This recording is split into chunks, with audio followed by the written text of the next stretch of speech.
So welcome back, ladies and gentlemen. Today we are going to be talking about some of the addresses from President Traoré. So with regards to what he said in the northern part of Burkina Faso on the 16th, most of the international coverage has focused on one thing, all right? Is warning to political challengers that he intends to remain leader for the time being. And that line traveled very, very fast for certain people that want certain interests in Burkina Faso. But there was something else he said in the same speech that almost nobody is talking about, and I think that is the most significant of all. He looked directly at the camera and he sent a message straight away, not to anyone, but to Burkinabe families who have sent their families outside Burkina Faso, most especially to Saudi Arabia to go and study Sharia law. And his words were unmistakable. He told them, bring them back, or they are no longer citizens of Burkina Faso. So a lot of people have, they always come with this question that why are the Sahelian nations very quick to say that certain people are persona non grata? Some people said that was how they declared very, very fast that French diplomats are now persona non grata and all of that. So he did not stop at that. He also told extremist preachers that they have no place in the country. So what do you think about that? So one country comes to, thank you so much. Thanks for joining. One country name is very, very prominent and has been very, very prominent in Burkina Faso. And I want to paint this from a different perspective, right? The name Saudi Arabia is a very popular name across Africa. And why is Saudi Arabia popular? Saudi Arabia is popular for being, the Islamic home for all Muslims, to travel to Mecca, Medina, and all of that. But come to think of it, the first and only thing that anybody can point at as far as Saudi Arabia is concerned with relationship to Burkina Faso is 200 mosque family.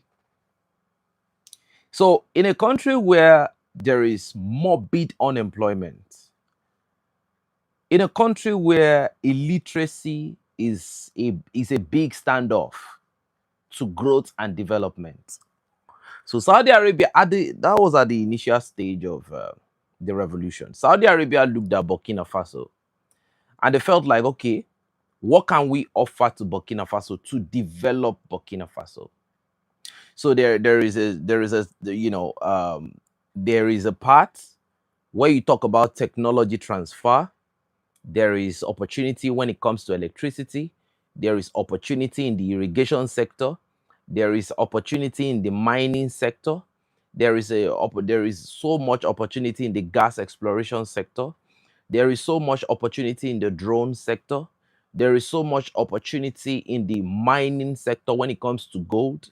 There is so much when you talk about lithium. But the biggest thing that Saudi Arabia offered Burkina Faso was 200 mosques. So a country where education is very, very important to enlighten the youths. That's why they call it Popular People's Revolution, because it's a revolution that, according if you listen to Captain Ibrahim Traore very well, he always talk about creating jobs for the youths of Burkina Faso. So the only thing Saudi Arabia can bring to Burkina Faso was 200 mosques. Come to think of it, does that make any sense? 200 mosques. So instead of building 200 mosques, why not build 200 schools? If you build 200 schools, you can tell the government, we have built this infrastructure to test. Why not, continue to fund the activities, fund the teachers, pay their salaries? But Saudi Arabia, we have been able to build 200 schools. But the only thing they could build for Burkina Faso was 200 mosques. And let me be clear with something here, right? In Nigeria, let me tell you what Saudi Arabia used to do. So they will help you train radical extremists that will destroy your country, and they will not allow those extremists back in their country. There is a man called Sheikh Gumi in Nigeria. I know a lot of people must have heard his name. He has tried to travel to Saudi Arabia twice now. They rejected him. The second time he was captured at the Medina airport, and they returned him back to Nigeria. So how come he had his bachelor in Islamic jurisprudence in Saudi Arabia? He had his master's in Islamic jurisprudence in Saudi Arabia. Now he was about to have his PhD to defend his thesis. They returned him back. Because everything he has learned over the years, he has come back to Nigeria to execute it in practice. They have seen the product of their years of knowledge impartation into Sheikh Gumi. Now they think, oh, Sheikh Gumi is too radical. We can't allow him into Saudi Arabia again. Imagine a kid you raised, somebody you blessed with your transfer and impartation of knowledge, but you are scared to allow them to come back to your own country. Does that even make any sense? So can we literally say these people are very known for helping destabilize other nations? It's as simple as that. Okay, some kids are in Burkina Faso now. They are in Saudi Arabia now from Burkina Faso. They are learning Sharia. So what infrastructure do you build with Sharia? What job do you create with Sharia? So you now want to build 200 mosques. So when those ones return, they will be the Sharia imam. I was going today, we're just having a stroll. So we saw a guy, his right hand was completely chopped off and he was begging with his left hand. So something fell from him and the way he was moving his left hand, you know that was not the major hand. So when it was like, I pity, I was like, no, this person is a northerner that probably came from the north. And maybe what he did was very, very meager. He actually must have done something that was very, very minor, but his environment was an Islamic Sharia environment. So what would they do? They would chop off that hand. And for the rest of his life, he is now, almost good for nothing. Because what they teach them in northern Nigeria is how to be a cobbler, how to fix shoes and all of those things like that. That's what they are politicians. That's what they preach to them. That's what they sponsor them. They give them wheelbarrows. They impoverish them. But they always preach Sharia, preach Al-Jannah, preach all those things. They literally built these people for terrorism. No more. Say no more. Now let's look at countries contemporary countries that have tried Burkina Faso. They have had relationship with Burkina Faso. So let's look at the things that these countries have offered Burkina Faso. And we'll put the 200 mosque of Saudi Arabia beside what these guys are doing. Now you have to tell us if this is a crime or not. In a country that has underemployment and the country is trying to grow, all right? Russia, number one. Russia, what they brought to Burkina Faso, nuclear energy cooperation deal signed in November 2025. Strategic partnership formalized. Military technology transfer via the African Core. Rosatom nuclear agreement. Bilateral strategic pact signed in Moscow. That's what Russia brought to Burkina Faso, not Sharia. China, not 200 mosques. They did not build church. You know that Russia is a very, very religious country, but they did not bring church. They did not bring mosque. Now, China, they brought flagship hospital project in Bobo Dioulasso. That's one of the most sophisticated hospitals I've seen in Africa. That hospital, I don't think I have seen any hospital that it's at that level. China brought flagship hospital projects funded by Burkina Faso, but they built that hospital is out of this planet. Gold mining technology. Now we are going to give you the results after this infrastructural development in partnership with Burkina Faso from China. The output surged. The gold production output in Burkina Faso surged from 61 to 94 tons in 1 year after the infrastructural development, solar energy infrastructure was also transferred to Burkina Faso because those countries are landlocked. They cannot continue to depend on hydrocarbon. Even if Niger has a lot of hydrocarbon that can sustain the entire the three confederation for the next God knows when. Now, in that same 2026, IMF reported that multiple infrastructures have been built in Burkina Faso that could now even take their gold production from 94 ton to over 200 ton. We are waiting to see. That was the first year that China partnered with them for gold mining technology transfer, infrastructural development, and flagship hospital projects. We have seen it. Iran, that's the Persians. Iran, this was what they brought to Burkina Faso. Drones, Shahid drones that a lot of people have seen, refinery technology, drone technology transfer, defense equipment, that's Iran. Economic cooperation agreement, that was in April 2025. Security memorandum of understanding that will exist between Iran and Burkina Faso. It already exists, it's signed. Burkina Faso security minister visited Tehran in November 2025. We all saw the clip. Multiple confirmed agreements have been signed between Iran and Burkina Faso. Iran is an Islamic nation. They did not bring mosque to Burkina Faso.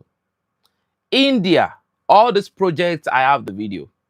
Large-scale irrigation projects, solar PV plants. If you're on our Telegram channel, I believe you must have seen this solar PV plant and you saw what the Indians are currently doing in Burkina Faso. A lot of development is going on right now. Documented in development cooperation record. That is for the Indians, right? Now, Cuba. Cuba deployed medical doctors to Burkina Faso. So there are Cuban medical doctors in Burkina Faso as we speak. They signed 50 years of diplomatic relation. They have over 50 years of diplomatic relation that they celebrated in December 2025 with renewed health cooperation commitments. That is Cuba to Burkina Faso. Vietnam, trade and economic cooperation strengthening.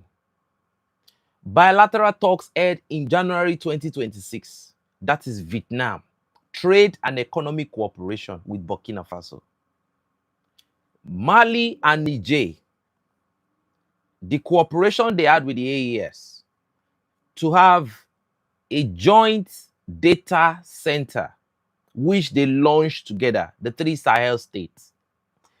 Ghana, the neighbor of Burkina Faso and Niger.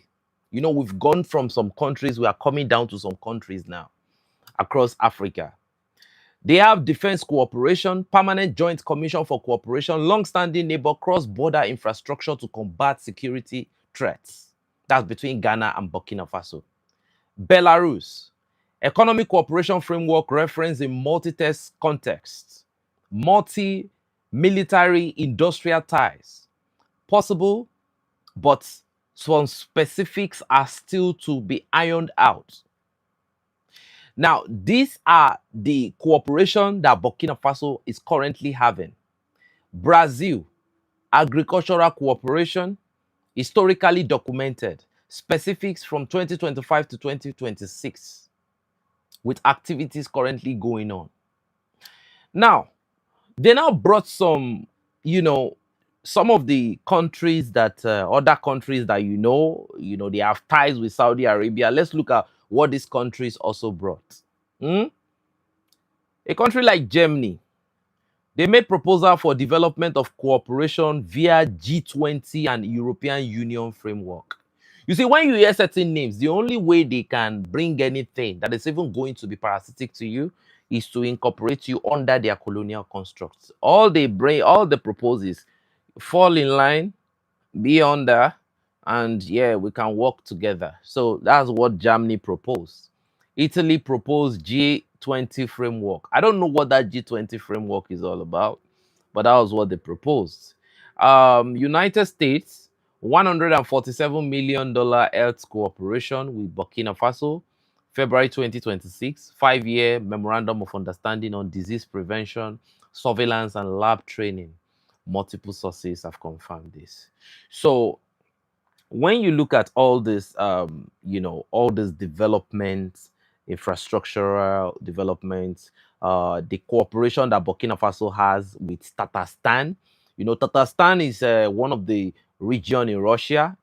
I think probably is it Uzbekistan or one of those places like that. So they have been able to send people, engineers that will go and learn on how to, physically model helicopters and all of that. So these are the cooperations they are trying to have. These are the things they are trying to pay money for.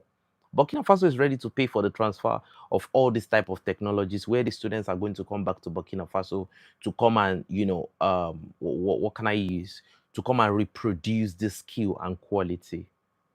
But distinguished ladies and gentlemen, let me now come back. After all this beautiful information that we have been able to hear, this is technology transfer, military integration, development on so many levels, and it's going to create employment. But here comes Saudi Arabia, right? A country that brought 200 mosques. You've seen all this information I just gave you. You've seen what those information are about. So what is the strategic importance of 200 mosques, bringing 200 mosques to Burkina Faso? I need some of those people that are trying to defend, during our last session, some people tried to defend Sharia. So I want you to tell me what 200 mosques will do to the youths of Burkina Faso. Okay, so this is the only thing that Saudi Arabia can offer anybody. You are about to produce multiple Sheikh Gumi in your country. You are about to produce a lot of Imam Kindo. What has religious arguments between, okay, you come to meet me now and you tell me, this is Isaac, this is the story of Jacob, this is Abraham, this is what's the name of this thing? This is Prophet Muhammad. He went to this, he went to that. All right. What is all of that story? What is it? How is it going to take me out of where I am? People, funny enough, people in Africa don't come to people and ask them, what are you doing? Do you have a family? How have you been living? See me tomorrow. I have a job. What is your qualification? You don't hear these things. What can you do? You don't hear this type of things. What you hear is, have you given your life to Christ? Do you pray 5 times daily? So if he prays 5 times daily, how is that going to change his current reality? Because sometimes some people, before they become extremists, life became so terrible. If you suffer to a certain level, when you see people that are doing fine in life, you will actually see them as kafri. You don't understand? Some of these things that people say Allah, what is a kafri and all of these things, you are living a very bad life. That's why you can hate humanity that much. Because when you see somebody doing well, the first thing that comes to your head is that they are the reason for your predicament. So Captain Ibrahim Traore rejected the 200 mosque and gave them a better proposal. All right? He gave them a better proposal that we want jobs. Thank you for your kind gesture. But what we want in Burkina Faso is jobs. We don't want your 200 mosque. I can just imagine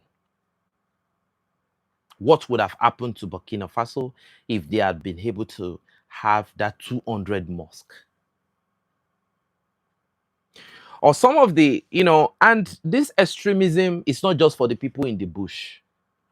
There was a professor. I can't mention her name. She's a professor of histopathology. She used to be my direct superior at the National Orthopedic. I no longer work under her, so I can say my piece. If you are not a Muslim, she doesn't talk to you, even though you practice the same medical profession. And she's the head of department. If you are not a Muslim, if you are not, if she sees you in the morning and you are not doing your salam alaikum wa alaikum salam wa barakatuh, if you are not doing all those things, you are not, you are like these people, they show it. The decision making, you'll see the Muslims, they will say, we'll go and meet her, she will be on our side. And we are supposed to work on the life of a patient. We are supposed to, a patient coming to the hospital believing that my life is about to turn to the right direction. Man, so when you look at all these things, the society cannot function properly. It will never be able to function properly. And that is why no matter how talented Nigerians are, it is very, very difficult for the Nigerian society to function properly. It cannot function properly. Too many liars, too many religious bigots, too many fraudsters, too many criminals. As hurting as it sounds, when I hear a lot of people talk down on Nigeria, do you know I can't raise a candle against the people that talk bad against Nigeria, even though I'm a Nigerian. Because some of the allegations that are being put forward, nobody, no Nigerian can stand on their feet and be like, Nigeria is not like that. You cannot do it. Most Nigerians see themselves as Westerns, even if they are not. So we have a lot of problem, and you can see that Saudi Arabia is part of this problem, and Burkina Faso can see this. So the relationship is like certain people are trying to be close to you, but they are failing in consulting you to know how to engage with you the right way. You want to build some sort of affiliation, you want to build proximity, but why not ask the person you are trying to build proximity with, is like, how can I apply in the right way so that my application don't become a menace to your society? Because to be honest with you, China is currently turning mosque. I think they are turning it into restrooms, public restrooms in China. That's what they are doing. In China, they don't believe, like these people don't really, when you say you are religious, they look at you a certain way. When I was in Madonna University, if you speak in tongue, you are probably going to be put in the guard room for speaking in tongue. And if you ask most people that are doing that stuff, if you ask them, what are you saying? Most of them don't even understand. So I think, now look at it. With all that your tongue, is a spoon going to come out? Is a spoon. But Captain Ibrahim Traore said, we have not been able to manufacture spoon, as small as it is, a spoon. So that tongue, is it going to translate into a spoon? We are supposed to be we're supposed to be transferring technology and knowledge from generation to generation. Good knowledge, good advice, good education. Come, let me tell you how to do these things. Everybody that have met me, they have learned one or two things from me that will change their life immediately. I'm not the type of person that wants to give you money. You go, you come back tomorrow. I'm not part of that. Can we change your life? Can we do something that, and I'm ready to say every negative thing that will make you hate me, just so that you become a star that I believe you can become. Nobody has ever come to me before and I tell them that, are you a Muslim or Christian? I don't care about what you are. The first thing I see is, what are the potentials? And how can we develop these potentials? This is how the society should be. Because I look at everybody and I see capabilities. You can be a military man. Not everybody will do well in the classroom. But what other part of the society can you apply? And when you apply, when you plug into that part of the society, nobody can beat you in your game. Like nobody can stand up to you. Nobody can raise a candle to you in that field. Everybody cannot be a soldier. Everybody cannot be a plumber. It is so unfortunate that some people across, like you see, Nigeria is the perfect country that when you want to describe every bad thing that exists around humanity, you can actually pick one. You can pick every single example from Nigeria. Let's say drivers that drive across every day. These guys are supposed to be respected, but because you went to school, you look at the driver like he is a nobody. This thing exists. I don't know how they were able to build this type of society. I look at myself sometimes and I ask myself, how is it that we end up with in this type of situation? Be like it's a common driver.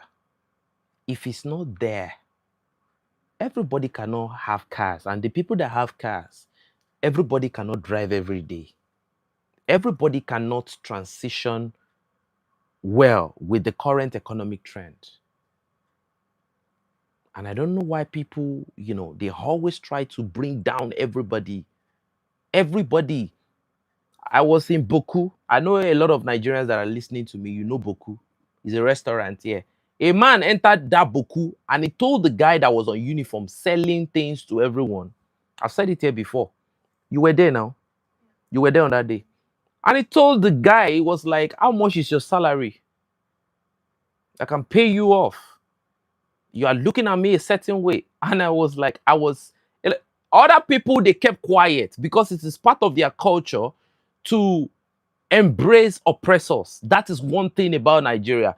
You can find people in this country that probably will just look at you and tell you, I can call people now to come and pick you up. That is the type of character they have. That's the type of attitude they have. Attitude of, I know this man, I know the governor, I know this person, just to make you feel intimidated. I told the man straight there. I said, this is why you people are the worst set of people, both the people that were lining up and the man himself. I was like, that's why the world, they hate you people. And I told everybody that, I said, you people are terrible. Nobody have told you. You used to feel special, that you guys are special in this country, but you are not special. I said, like, you people behave like animals. You are looking at this man, he's intimidating this boy that is just trying to make a living. And at the end of the day, let's say the boy is naive. And because the boy is trying to live up to what that man is projecting, he becomes a bandit. And he kidnaps somebody tomorrow. And he requests for 300 million. You all will come back and say you are in trouble. But a lot of people don't know, they don't really look at the negative impression they put into the society. So to develop, it is not about, because I do see some comments in my comment where some people be like, Biafra, Biafra, Biafra, Biafra. Whatever anybody's decision is your business. What I'll say is this. Until you learn to understand some fundamentals and you decouple yourself from religious extremism, nothing will ever change for you. If you don't have good fundamentals, you can never have good anything in life. That imam is from Trinidad. He has a lot of wisdom. Imam, I don't know the man actually. So people need to develop. People need to become better. So look at all the countries we've just mentioned today. And the only thing that Saudi Arabia can offer Burkina Faso is 200 mosques. So ladies and gentlemen, let me just end it by saying this. Saudi Arabia offering Burkina Faso 200 mosques is not because if they have technology that they will not offer Burkina Faso technology. But it's a country of people that are not technologically smart. They are not smart. Have you seen any competition, any global event where you see an Arab performing well? You don't have them. They are not in that conversation. So the only thing they can offer to you that is going to return value to their societies to bring religion to you. Because tell me, apart from religion, what else can they offer? If you can offer 200 mosques, do you know what 200 mosques is? It simply means there is nothing else you have. You don't have the answer. You don't have the tools in your toolbox to solve certain problem. We are talking about employment. To counter unemployment, you are bringing 200 mosques. It is not your fault. You don't have the tools. So I don't blame Saudi Arabia. They don't have it. You don't even have teachers that can teach good course in school. If you look at their football team, thank you. Boxing, basketball, look at everything. These people are nobodies. I don't judge people by your I judge you by the content of your character, and I judge you by your capabilities. You are not in the conversation. He brought 200 mosques. For what now? To come and continue to name little children Abd, Abdulaziz, Abdul Mujib, Abi, Abdurrahim. And what is the meaning of that ABD? Slaves. So when your name is Abdul Rashid, but their own is Muhammad bin Salam, I've not heard Abd in their own name. So I think we need to do better. But that is not the main conversation for today. I believe everybody have heard that the US is currently trying to launch a military, according to Washington Post, that the US is bracing up for a military operation in Mali. They said, go, if you check your Washington Post, just hit Google now, you will see the information right there. So they are planning on, launching a military operation in Mali. The number one objective of that military operation is to rescue a US missionary pilot called, it's called Kevin Ridout. They said he was kidnapped in Niger Republic and he was transferred to Mali. So they bypassed Burkina Faso and they took him to Mali. If that is true, I don't know. I don't know how true that is. So they said they are planning to launch a military operation. They're talking about multiple airstrikes.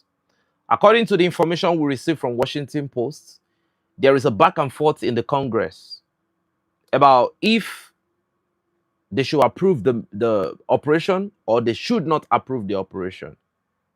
They said, first of all, before the operation can be carried out, they have to be in agreement. They have to have synergy with the Malian authorities before they can launch the operation. They said, apart from that the JNIM is growing to becoming one of the most sophisticated militia arm of Al-Qaeda in West Africa. They said that they believe that they have the methodological wherewithal to counter JNIM in Mali. They didn't talk about Burkina Faso. They didn't talk about Niger. They said they have the capability to strike the JNIM right from their defensive position in Mali. And they said they have all it takes to win the war for Mali. Now, they did point out that they are aware that the Russian personnel are present in Mali, but their political claim was that regardless of the presence of the Russians on the ground, who by evidences, video evidence, image evidence, even according to the Malian authorities and the Russian Defense Ministry, are doing their job the best way they are supposed to do it. They said they believe that the Russians are not doing enough. That the JNIM, that they are improving politically and tactically on the field. They said the JNIM are now using quadcopters. They are using FPV drones. They are using fiber optic drone. They said, and this is a very, very significant escalation. So they said they would also like to negotiate with Mali if Mali will be willing to partner with the US. Now, they said there are two things involved, which is the part of this conversation that is very, very interesting. They said there are two things. It's either Mali break their relationship with Russia, they said that's number one, or two, they have to reach an agreement to have the situation they once had in Syria, where the US is in charge of security of a certain territory and the Russian forces were in charge of the security of a certain territory. So these are the two options they are trying to propose. So it's either you stay with the, so now there are three options. Stay with the Russians, break your relationship with Russia and go with the US, or have a balanced security with both sides, like what they had in Syria. Now, they said the US have that history of having relationship with Russia when they have mutual interests of countering insecurity. They said they once did it with ISIS. They said so it will not be an issue. But here's the problem. What's happened in Syria? If that is the proposal they are making to Russia, when Russia was in Syria, independently carrying out counterterrorism operation, what was the result? When the US joined them, what was the result? And in Syria today, what do we have? What do we have in Syria on this day? We have al-Sharia. They now call him Jolani, right? They have given him some names now. You know, he was, you know, we've seen him with, you know what I'm talking about, because this was how he had it in that video. So he's now the president of Syria. So if you talk about the collaboration you had with Russia in Syria, are you trying to give us the same result in Mali? So if we are to go with the result of Syria, so what you are saying is that you might either have Iyad Agali or Amadou Kufa or Imam Diko leading Mali at the end of the day. Now, if they have a failed operation, is it in their record to accept whatever result they get? Yes. Because if it is not in their record to accept whatever they get, al-Sharia will not be the president of Syria that Emmanuel Macron is traveling from Paris to go and stay with in Syria, even though there was a bomb blast around the residence of Emmanuel Macron. I don't know if the bomb blast was for photo op, just to, you know, put some camera flash or some news, some, you know, media hype behind the visit. I don't know if things have become so deplorable that it has got to that point. But that's not the main issue here. The main issue is there an escalation in the security situation of Mali? Yes. Is it a deterioration? No. Now, are there answers to the current questions that have been asked from Mali in terms of insecurity? Yes. Now, how come it was when Frank Garcia, who happens to be the Secretary of State for African Affairs, how come when he was in Mali, between the dates he visited Bamako was when that attack happened in northern Mali? And if you look at the aim behind that attack, it was for photo op. Then there was a propaganda immediately after the attack. I want to break things down for you, because now the US is making proposal that they want to come into Mali, that they believe that they have something better than what the Russians are giving. Are you aware that the Russians made one airstrike? They struck the FLA in a single location, and there was a convoy. The convoy was moving this way, a 180 degree. So there were about 5 technicals. They were trying to hop on the pickup truck. All right? They were trying to jump on that pickup truck. What does that tell you? Nobody came out from the pickup truck to engage them. The heavy guns on the pickup truck did not turn the other direction. The 5 guys came from under a tree. They were trying to hop on the pickup truck. What happened? I think two of them got on the pickup truck. Then the strike, precisely from my own intelligence gathering, it was from an Orion drone, Kronstadt Orion drone, meaning the drone belonged to the Russian African Corps. They struck that pickup truck and the terrorists ran away. And one of them did not fall immediately, but he was on wobbly legs. Four of them, I think 5 or 4, they were on the ground, finished immediately. So he moved to the second tree. I think he collapsed right there because you know what the shrapnels would have done. And the targeting from the Kronstadt Orion is laser guided, very destructive. So the PR that came out again immediately from that strike was that, oh, they said that the Russian soldiers were striking Malian soldiers. So what was their claim? That the Malian soldiers that surrendered to them in the desert of Tabrishat were about to enter the pickup truck to take them to safety when the airstrike happened. The operation in Tabrishat, let me just clarify it to you. Everybody, both the ones that surrendered and the ones that fought to their death, they were all neutralized in that desert. Everybody, nobody left that desert alive. The son of Iyad Gali was there. And right in front of his car, I showed this video. A lot of people might not pay attention. When he was talking and he was stretching his hand like this, right in front of him, when he was using his palmer to dump the infotainment of his car, right in front of that car, you can see the Starlink satellite. It was there. So that means they are getting, because if you look at the way the Starlink works, the fact that you must subscribe from time to time, they are aware of their activities. What they see with that Starlink, the US intelligence can see. All right. So how they use the Starlink, what they use it for, they are purely aware of it. So they claim that no. So that message was to sow confusion, was to sow a seed of discord. Now, I love what the Russians did, and this information is exclusively for the Android community.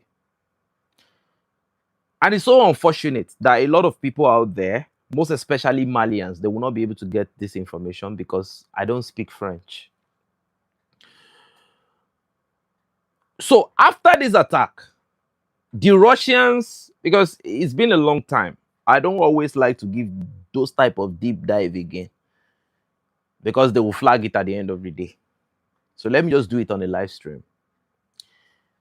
So after the attack, the Russians posted a video of where the FLA neutralized Malian soldiers by themselves. Now, Malians did not understand why the Russians posted that video. The Russians later took it down. And I want to explain this thing to you very, very well. The Russian African Corps posted the video because they were aware that the next propaganda was going to be that Russians were the ones that harmed the Malian soldiers. So they posted the video so that you know who was responsible for the killing in that desert. Now, I don't know how the Russians were so calculative and they were so smart to have been able to get what the plot was all about. And at this time, Frank Garcia was in Bamako. And after this visit, if you watch some channels, there's a lot of PR that is going on and there's a lot of views. There's a lot of traffic behind the PR. The Russians are, they are now doing drug deal. They are arming civilians in Mali. They are trying to call them Russian machineries, not African Corps. It's a technique of giving a dog a bad name so that you can, exterminate the dog, that kind of thing. So that said, so I just want to let you know that the reason why the Russians posted the video of what happened in the Tabrisha desert was not to give a PR to the terrorists, because they later deleted it. And they didn't delete it because of the pressure from the Malian people that did not understand what the plot was. The essence was to let you know who committed the crime. That aside, the Russians struck FLA. They did not strike Malian soldiers. After they struck the FLA, the lie they told, even there was no critical evidence to what happened. They struck FLA and they said those people that were struck were Malian soldiers. This is warfare here. This is part of asymmetric warfare for those that don't understand. And immediately, I saw some Malians on certain Malian channels. They were like, the Russians must leave now. Listen, I'm telling you, your fate will be extremely worse if they leave. I'm just being honest with you. There's nothing to lie about. It will deplete by, in fact, we won't understand what is going on again. Part of the reason why the West have not been able to invade the Sahel, it's not because they respect anybody's sovereignty. It's because Russia is somewhere in that region. If you strike Russian forces, that will be a significant escalation. The ECOWAS and the ECOMOG, they were planning to get a standby force to invade Niger. But the moment the Russian forces came in, everything stopped. It doesn't matter. They just have to be Russians. I don't care if it's Wagner or whatever. They have to just be Russians. You are dealing with the most significant nuclear force in the world. Russia has the largest nuclear fleet.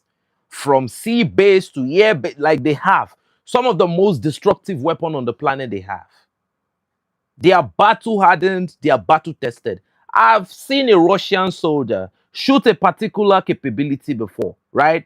And to have been able to handle that capability with a single hand, and it was shooting, like, this is something I have tried to operate it in Ojo Cantonment before. Like, it's too hard. And like, po, like with one hand. These guys fight bears. These guys are doing a very, very phenomenal job in Mali. Phenomenal job.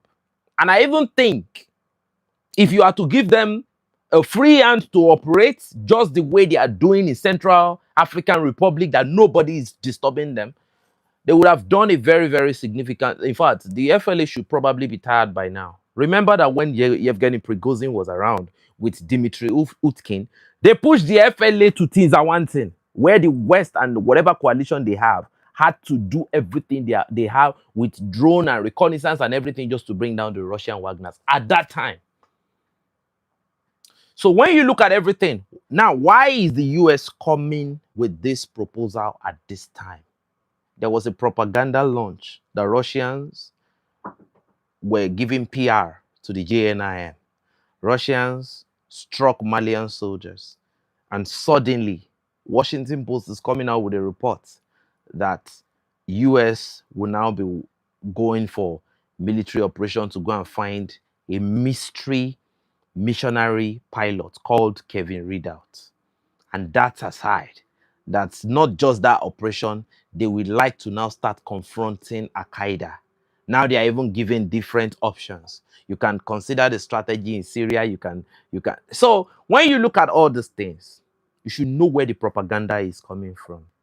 And to have the opportunity, or to have enough mental, fortitude to be able to break this old propaganda and to be able to extract the fat from it, you have to be a very, very smart individual. So, and that is the fact that I've been able to give to everyone that has given me the privilege to represent the Android community. And once again, I've been able to extract the facts from the entire nonsense and the noise making in recent time. So family, I want to appreciate you for being a part of this live stream. For once again, it's a very, very good time to have been able to bring this information to you. It's your boy 72 Android signing out. Enough said, but before I go, I really want to appreciate everyone. Make sure you tell the stories I've just told you. The video might not fly, but you heard the message. You heard the story. So wherever people sit down and they try to, you know, destroy the image of the Russians in Mali, or they try to tell you the story of what happened in Tabrashat, I think you have the original copy of what happened in Tabrashat now. God bless you and stay safe. And remain dangerous at all time because your life depends on it.